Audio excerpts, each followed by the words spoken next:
రాహుల్, నాకు అర్థమైంది నువ్వు వాట్సాప్ యూనివర్సిటీలో పర్మనెంట్ అడ్మిషన్ తీసుకున్నట్టుగా అనిపిస్తుంది. ఇప్పుడు మీ ఊర్లో నీ దగ్గర 100 రూపాయలు ఉన్నాయి, నీ పక్క ఆయన దగ్గర 100 కోట్లు ఉన్నాయి. 100% ఎన్హాన్స్మెంట్ చేసిన అంటే నీ 100 రూపాయలు 200 అవుతాయి, 100 కోట్లోడు 200 కోట్లు అవుతాయి. మీ ఇద్దరి మధ్యలో గ్యాప్ ఎంత ఉంది?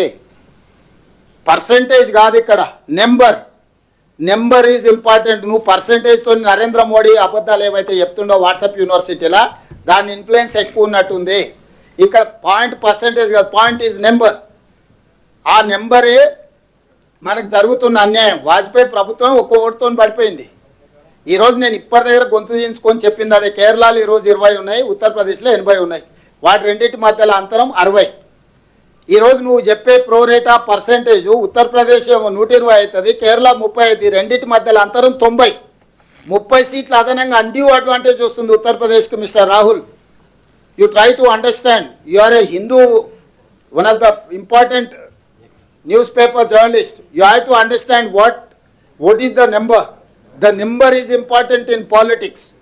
Without number, no one is going to come and bargain with you.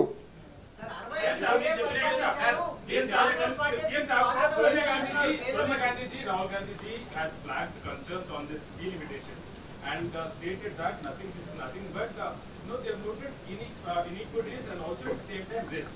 So they have also stated, Rahul Gandhi ji also stated that politically equitable, the strength should be increased based on the politically equitable, so not arithmetically. How would you like to respond? You have proposed hybrid model, and politically equitable model has been already proposed by your party seniors and top command.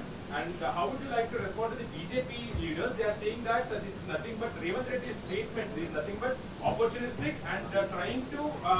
Their intention is nothing but against the women reservation bill. That is what मैं कोशिश कर रहा हूँ. मैं opportunity के लिए मांग रहा हूँ, महिलाओं के लिए, मेरा जाति के लिए. इस देश में जो चल रहा है वो ठीक नहीं है. जो सीट बढ़ेगा तेलंगाना में, अगर सीट बढ़ गए तो instead of 26, if I get 30 seats, 10 seats will go to महिला reservation, otherwise they get only 9 और 8.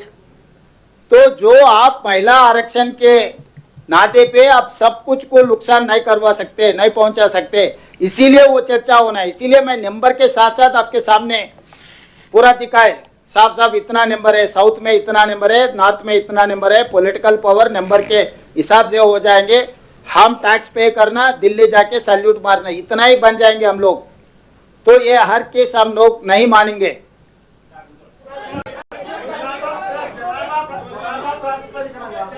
रमना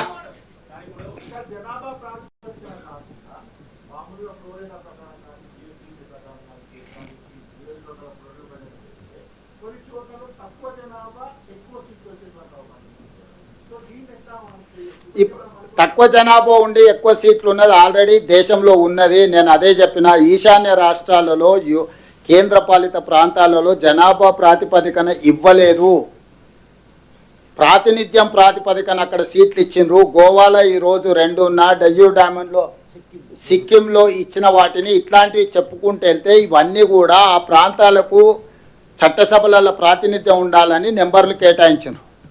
ఈరోజు పర్ఫార్మ్డ్ స్టేట్స్కి అప్రిషియేషన్, రివార్డ్ ఉండాలి, పనిష్మెంట్ ఉండడానికి లేదు. మేము ఫ్యామిలీ ప్లానింగ్ ఇంప్లిమెంట్ చేసినాం. మేము జిఎస్డిపి జీడిపిలో మా కంట్రిబ్యూషన్ వేరు. ఇప్పుడు దేశ జనాభాలో మేము 2.5% తెలంగాణ, ఈరోజు మేము 5% జీడిపి ఇస్తున్నాం. అట్లనే కేరళ కానీ, తమిళనాడు కానీ, ఆంధ్రప్రదేశ్ కానీ, మహారాష్ట్ర కానీ వీఆర్ కంట్రిబ్యూటింగ్ మోర్. ఈ రాష్ట్ర మహారాష్ట్ర, కర్ణాటక, ఆంధ్రప్రదేశ్, తెలంగాణ, తమిళనాడు, కేరళ ఈ రాష్ట్రాలు 53% ఆదాయం ఇస్తున్నాయి దేశానికి. మిగతా భారతదేశం అంతా 47% ఇస్తే ఇక్కడున్న ఈ రాష్ట్రాలే 53% దేశ ఆర్థిక స్థూల ఉత్పత్తిలో భాగస్వాములు. మమ్మల్ని ఏ రకంగా శిక్షిస్తామని నేను అడుగుతున్నా. ఇంకా లెక్కలేయలే, ఒక ప్రపోజల్ ఇస్తున్నాం, దాని మీద డీటెయిల్స్ వర్కౌట్ చేయాలా, వాటి మీద సైంటిఫిక్ మెథడ్ చేయాలి. అంటే జిఎస్డిపి ఒక్కొక్క రాష్ట్రంలో ఎంత ఉంది, ఆ ప్రోరేట్ ఏ విధంగా ఉంటుంది, first terms of reference decide అయిన తర్వాత ఎక్కడ ఎన్ని వస్తాయో నేను సింపుల్ సుప్రీంకోర్టు జడ్జిమెంట్స్నే కోట్ చేస్తున్నా. టైమ్ అండ్ అగైన్ సుప్రీంకోర్టు విద్యలో కానీ ఉద్యోగాలలో కానీ స్థానిక సంస్థల్లో కానీ రిజర్వేషన్లు 50% మించకూడదు, 50% మెరిట్కు ఉండాలి, 50% రిజర్వేషన్లు ఇవ్వమని చెప్పిండ్రు. ఈరోజు మా మెరిట్ ఏంది? దేశ స్థూల ఉత్పత్తిలో అత్యధిక భాగం మేము భాగస్వాములం, అది మా మెరిట్. దానికి 50% ఇవ్వు. నువ్వు జనాభా అంటావో ప్రోరేట్ అంటావో మిగతాది 50% తీసుకో. సుప్రీంకోర్టు జడ్జిమెంట్నే మీరు స్ఫూర్తిగా తీసుకోమంటున్నా నేను.